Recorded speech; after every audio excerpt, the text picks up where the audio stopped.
우리가 인생을 살아가면서 자신에게 주어진 이 환경에 어떻게 대처하는지가 중요합니다. 이 땅에는 두 종류의 사람이 존재합니다. 환경을 지배하며 사는 사람과 이 환경의 지배를 당하는 사람입니다.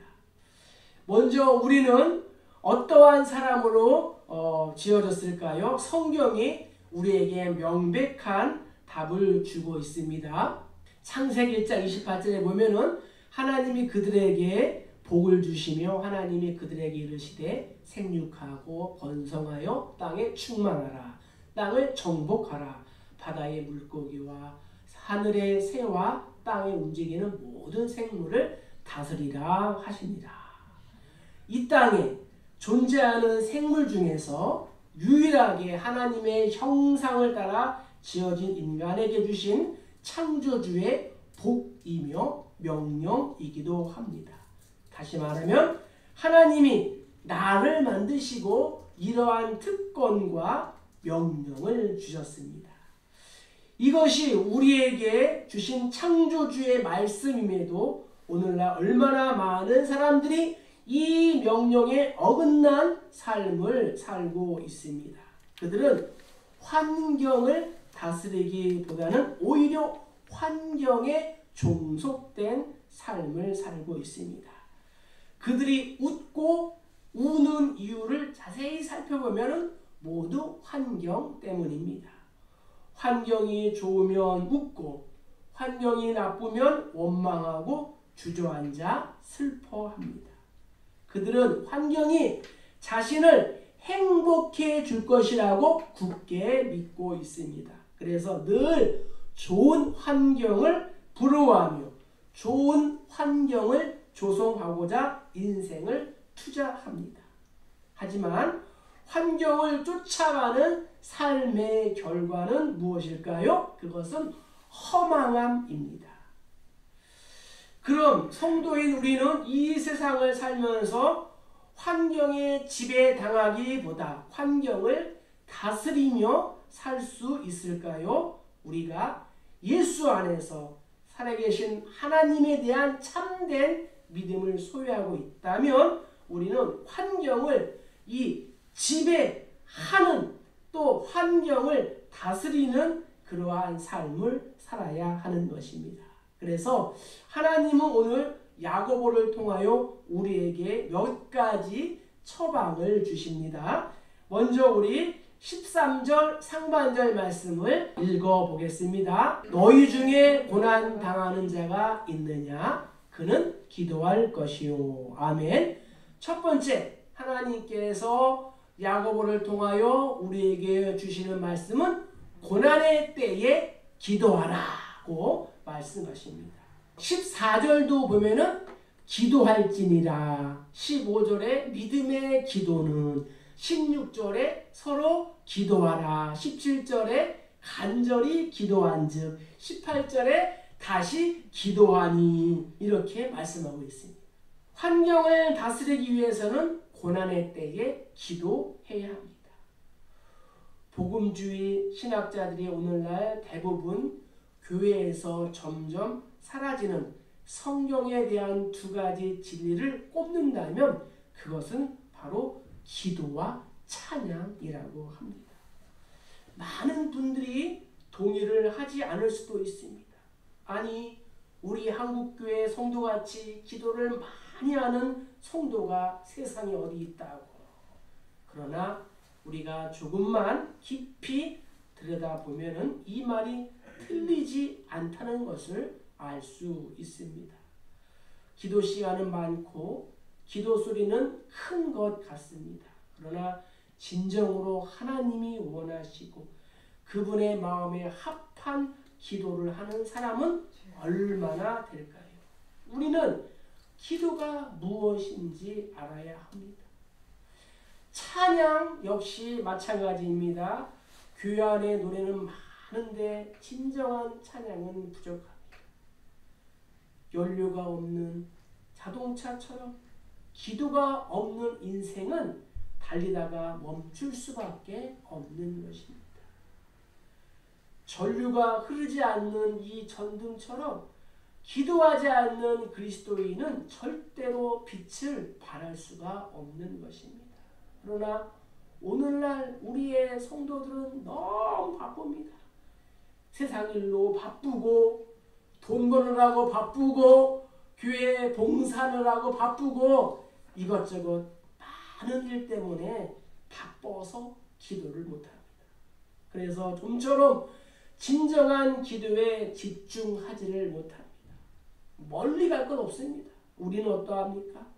우리가 진정으로 기도를 드리는 사람입니까? 한 주간의 삶을 돌아보시기를 바랍니다. 한 주간 나는 하나님을 진정으로 만났습니까? 하나님의 마음을 헤아리는 기도를 했습니까? 아니면 내가 필요한 것만을 구했습니까? 또 마음에서 나오는 구원의 감격으로 찬양을 했습니까? 왜 성경은 고난당할 때에 기도하라고 우리에게 권면했을까요? 성도가 고난 가운데서 기도하지 않으면 환경의 지배를 받을 수밖에 없기 때문입니다.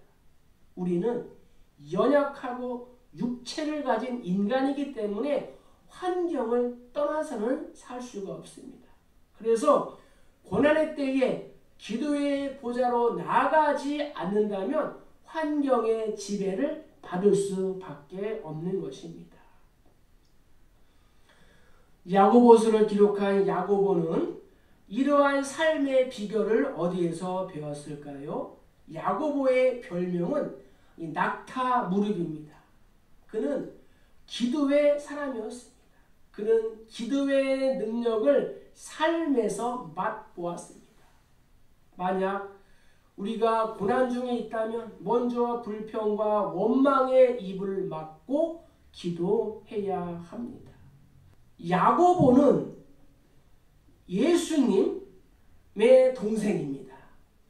육신의 형이 예수님이시죠. 예수님은 인간의 몸으로 감당하기 힘든 십자가의 고난을 앞에 두고 기도하셨습니다. 예수님이 겟세마네 동산에서 기도할 때에 혈관이 터져서 피가 줄줄 흐르듯 이 땀방울이 핏방울같이 되었다라고 성경은 말씀하고 있습니다. 예수님은 머리에 가시관과 양손과 이 양발에 이 대못으로 이 박혔으니 얼마나 고통스럽고 힘이 들었을까요? 이스라엘 백성들이 출애굽한 후에도 원망과 불평 중에 있었습니다. 그럼에도 모세는 홀로 기도의 자리로 나아갔습니다. 성경은 어려운 환경을 해결하는 것은 수많은 백성들의 원망이 아니라 모세 한 사람의 기도였다라고 말씀하고 있습니다. 우리는 왜 고난당할 때에도 기도해야 할까요? 기도에 능력이 있기 때문입니다. 기도는 종종 우리의 환경을 바꿉니다. 반석에서 생수가 나게 하고 밀가루와 기름이 마르지 않으며 불치병이 낫고 바다의 풍랑이 잠잠해집니다. 그리고 기도는 무엇보다도 기도하는 사람을 바꾸는 능력이 있습니다. 할렐루야. 겟세마네 동산에서 예수님은 이렇게 기도하셨습니다. 아버지여, 만일 할 만하시거든 이 잔을 내게서 멀리 하옵소서. 예수님조차도 육신을 입으셨기에 십자가의 고난을 도저히 감당할 자신이 없으셨습니다. 그냥 지나가게 해달라고 기도하셨습니다. 그러나 예수님은 오랫동안 기도하신 후에 자신의 마음을 바꾸십니다. 아버지여, 내 원대로 마옵시고 아버지의 원대로 하옵소서. 그리고 담대하게 이 십자가의 길 골고다를 향하여 걸어가셨습니다. 바울은 고백합니다. 내가 궁핍함으로 말하는 것이 아니니라.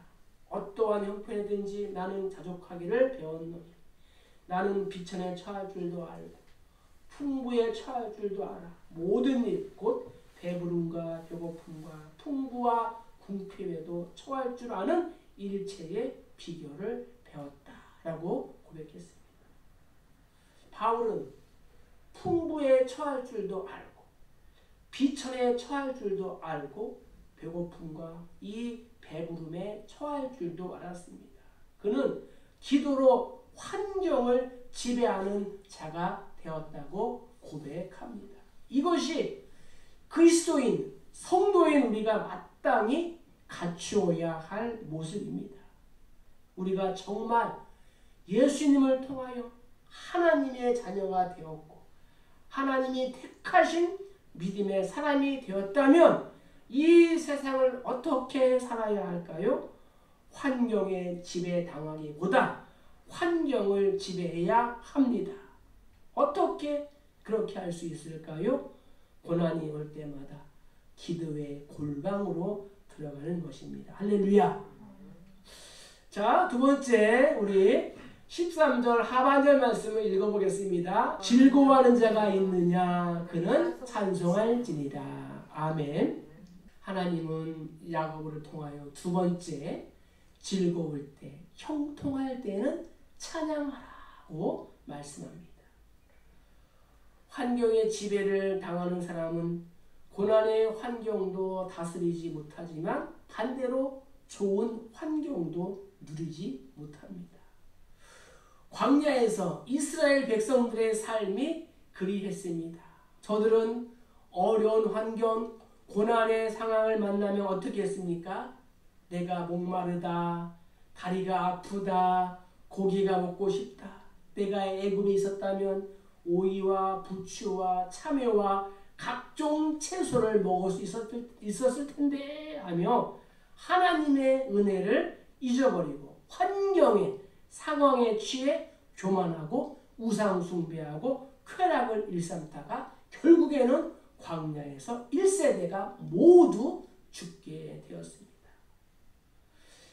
이 비극의 상황이 오늘날 한국교회 안에서도 반복되고 있습니다. 환경의 지배를 받는 사람들을 자세히 살펴보세요. 고난이 오면 어김없이 저들은 주저앉습니다. 고난이 생기면 교회에 나와서 고난이 해결되기를 기도합니다. 또 주변에 믿음이 좋은 지체들이 기도를 해 줍니다. 그러면 상황이 조금 나아집니다. 문제는 바로 그 다음입니다. 문제가 해결되면 감사와 찬양이 아닌 쾌락의 삶으로, 세상의 삶으로 다시 돌아갑니다. 이것이 바로 사사기에 반복된 교훈인 것입니다. 이스라엘 백성들이 범죄합니다. 하나님은 이방인을 통하여 저들을 징계하십니다. 백성들은 하나님께 구원해달라고 회개하며 기도합니다. 그러자 하나님은 또 사사를 세워서 이방인들을 물리치자 태평성대가 옵니다. 그러면 예배와 찬양과 기도와 감사의 자리로 나아가야 할 텐데 다시 백성들은 방종한 삶을 살아갑니다. 이것이 사사기의 주기라는 거예요. 그러다가 아수르와 바벨론에 의하여 완전히 멸망을 당하지 않았습니까?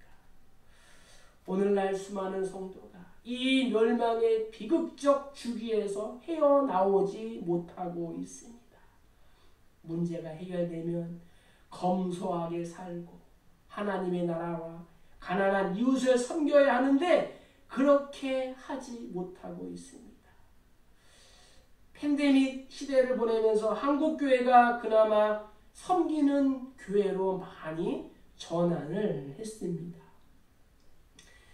이번 주 신문에 따뜻한 기사가 올라왔습니다. 서울 강남구청에 80대 할머니께서 독거노인과 어려운 이웃을 위해 써달라고 1억 5천만 원을 기부하고 놀라지도 않으시네요.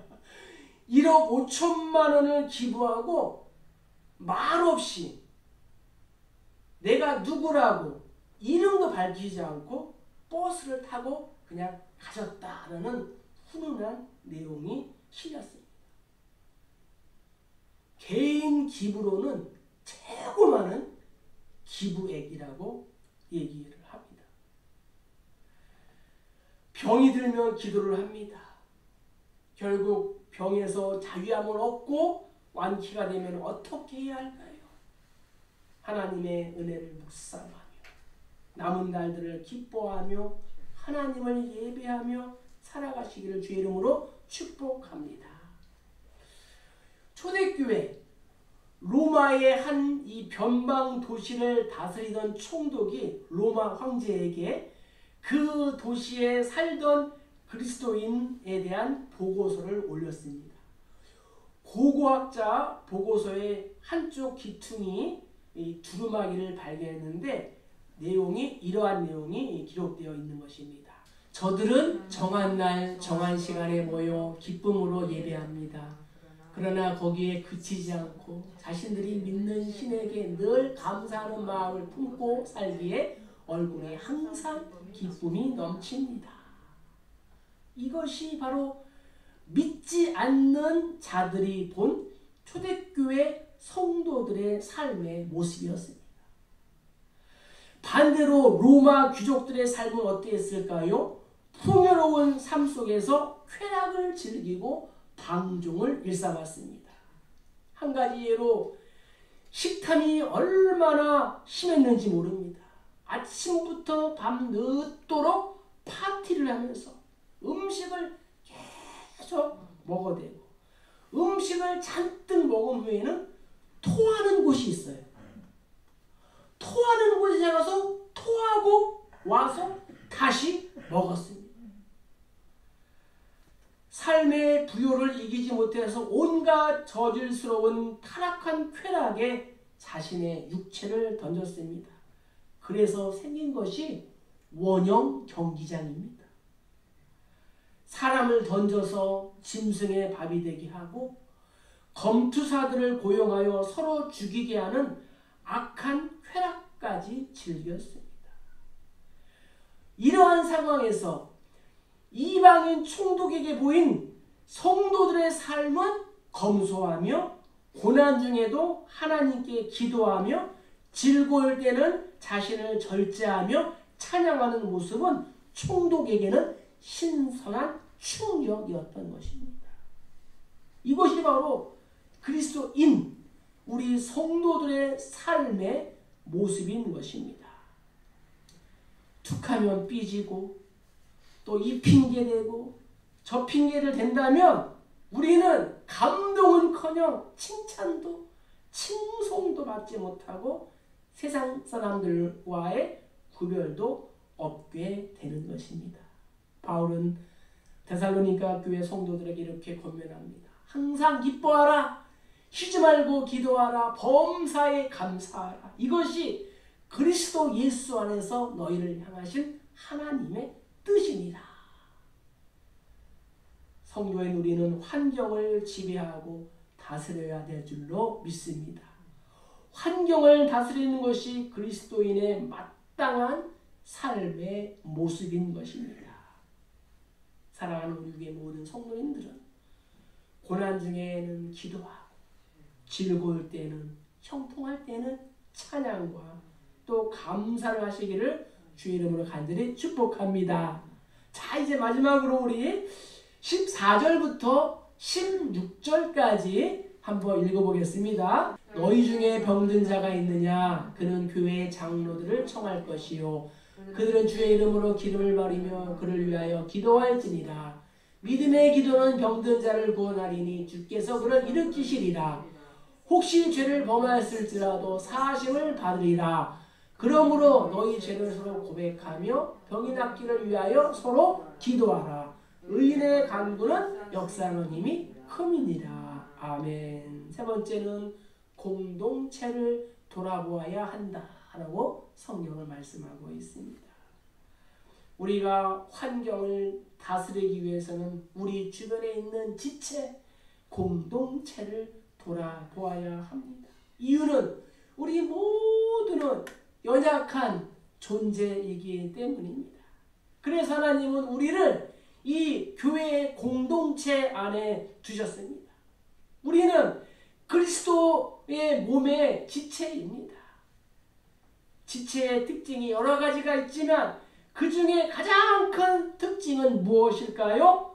지체들끼리, 가족들끼리 서로 극진하게 돌보는 것입니다. 예로 우리 눈이 아프면 또 피곤하면 내 손이 눈가에 가서 이 눈 주위를 마사지 합니다. 또 위험한 물체가 날아오면 어떻게 합니까? 눈이 보고 그 다음에는 이 발이 재빨리 피하게 합니다. 이렇게 우리 몸에 있는 이 지체가 서로 협력하지 않는다면 살아남을 수가 없는 것입니다. 혼자 스스로 환경을 다스릴 수 있으면 좋겠지만 그런 맥가이버와 같은 사람은 이 세상에 없다는 것입니다. 이것이 하나님이 가정과 교회를 만드신 이유이기도 합니다. 본문에 병든 자란 누구인가? 육체적으로 병든 자, 또 마음이 약한 자, 마음에 병이 든 자, 낙심한 자, 이러한 사람들을 다 통틀어서 병든 자라고 성경은 말씀합니다. 종합해보면 아마도 죄와 관련이 있는 그러한 병든 사람일 것입니다. 이것은 믿는 성도 간에 지은 죄로 생긴 병이기도 합니다.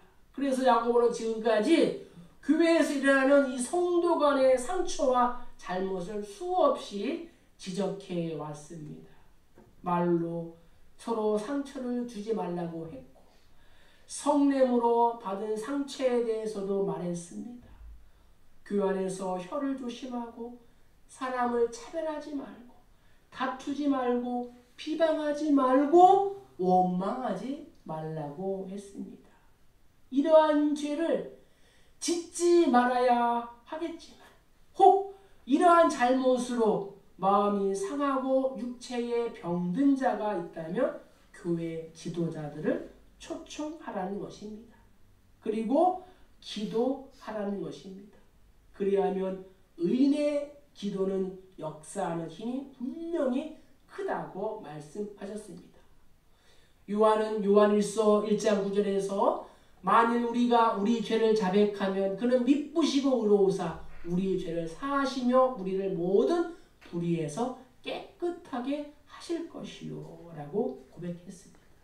누가 의인이에요? 의인은 모든 불의에서 깨끗해진 사람입니다. 그래서 야고보는 오늘 본문에서 죄를 고백하라는 말씀이 바로 이러한 뜻입니다. 잘못으로 낙심했거나 마음이 아파 육체에 병이 든 자가 있으면 교회의 지도자를 초청하여 상처를 준 사람과 함께 모여 서로 죄를 고백하며 눈물을 흘리며 서로 용서하라는 것입니다. 그러한 의인의 기도는 역사하는 힘이 크다라고 성경은 말씀하고 있는 것입니다. 그러면서 한 사람의 예를 드는데 엘리야를 예로 들고 있는 것입니다.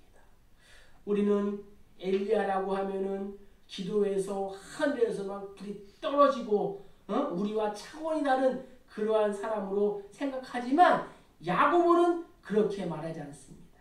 엘리야가 우리와 같은 성정, 우리와 같은 성품, 우리와 같은 인격을 지닌 사람이다 라고 말합니다. 엘리야 역시도 때로는 악한 생각도 했고 속이 좋았지만 하나님은 그의 기도를 들으셨습니다. 엘리야는 하나님과 교제하며 관계를 회복하고 자신의 죄를 자백하며 하나님과 동행했습니다. 교회 공동체 안에서도 마찬가지라는 거예요.